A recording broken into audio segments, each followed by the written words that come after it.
Great, love those products too. And actually, this is another first for us. This promotion is actually first on the Macintosh and only on the Macintosh from Microsoft. Of course, the I in iMac stands for Internet.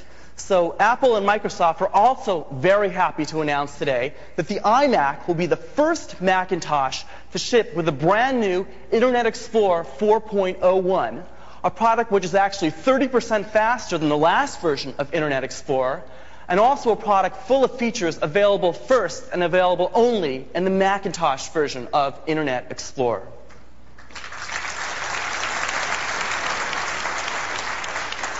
To tell you the truth, being the I in iMac is really a big honor for us. But more than that, it's also a big responsibility. And it's one that we take very, very seriously.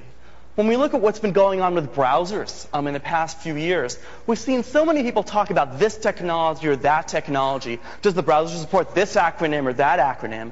And one thing we never really heard much about was users, was about customers.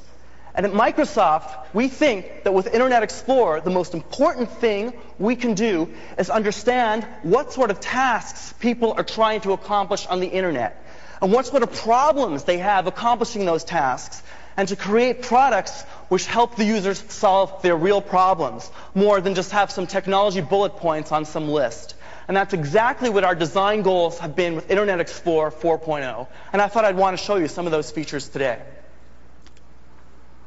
We found that a lot of people spend a lot of time just typing in URLs in the browser, spending time typing things at the keyboard. And we thought, these Macintoshes have a great PowerPC processor in them. They have a G3 processor in them, and maybe we could do a little bit better. So if we go in the browser and we start typing a URL, if we type www.a, we're automatically going to guess that you want to go to Apple's website, because that's the website that you visited most recently that starts with www.a.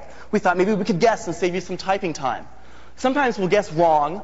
We make mistakes at Microsoft, yeah. And so when we do that, you can actually click on the pop-up menu to the left of the address bar, and we'll actually show you all the websites that you visited which start with www.a. And that's a feature available first and available only in the Macintosh version of Internet Explorer, that pop-up menu. Another area where we thought we could do a lot better was searching on the Internet. So if we bring out the new search bar in Internet Explorer, and let's pick Excite as our search engine, and let's look for some cafes in New York. So we'll type in Cafe New York, and we'll see a bunch of search results come back on the left side in the search pane. And we'll try one. Let's try that. And it turns out it's the wrong page. Now, in other browsers, you might have to go and click the back button right now, and then you'll hit the back button, and it'll reload the page, and you'll try another one, and it's kind of a pain in the ass. So we thought we could do a bit better. So now you can see the search results and the content at the same time in your browser. A radical idea, but we think it makes things a lot easier.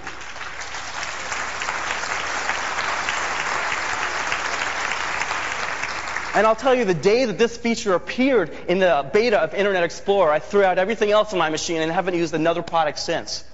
So let's try looking at another link. And you'll notice that as I hover the mouse over some of the other links, you'll see that it'll actually give me a summary of what's on the page to give me another hint of what I might want to click on. So let's click on this other link, and I see some cyber cafes, and I'll go to alt.coffee. I live in Seattle, so I'm supposed to make coffee jokes, they told me. And again, this is the page where I wanted to go and visit. Another place I could go, of course, would be New York Sidewalk, one of Microsoft's city guides, where we can show you restaurants, events, and places that you can go in a bunch of different cities, Microsoft's New York Sidewalk. I said that we did a bunch of research with our Macintosh customers, and about a year ago we went to the San Francisco airport for a day, and we tracked down every PowerBook user in the airport, and we asked them, what do you wish that you could do with your PowerBook while you're on the plane?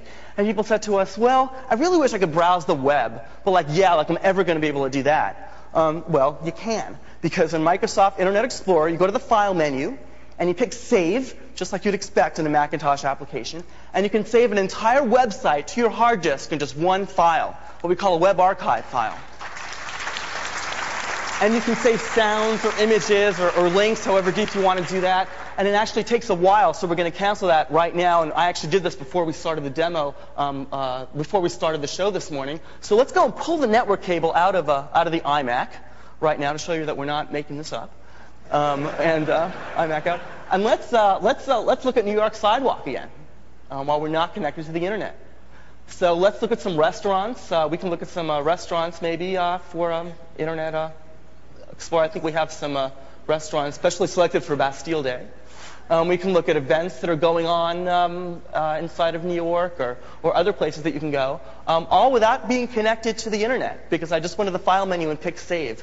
And that's actually available first and available only in the Macintosh version of Internet Explorer.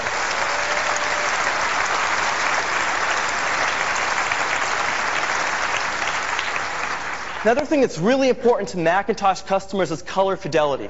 So that when a designer designs an image and you see it on your screen, you want it to look exactly like what the designer intended it to look like. And of course, that's important to graphics professionals. But more than that, it's also important to every person using their iMac at home. Because as you buy things on the web and do electronic commerce, you kind of want to know what things are going to look like before you buy them. So Apple has some fabulous technology called Color Sync to ensure color fidelity. And Internet Explorer is the only browser on any platform to support Color Sync technology. And let's see why that makes a difference. If you look at the image on the left, I guess it's kind of a little bit different than the way the designer designed it, because he designed it in a different monitor. So it's if you look at the leaves on the bottom, they're kind of too saturated, and if you look at the lion's faces, they're kind of a bit too green. So it doesn't look very good. So let's go turn on Color Sync support inside of Internet Explorer,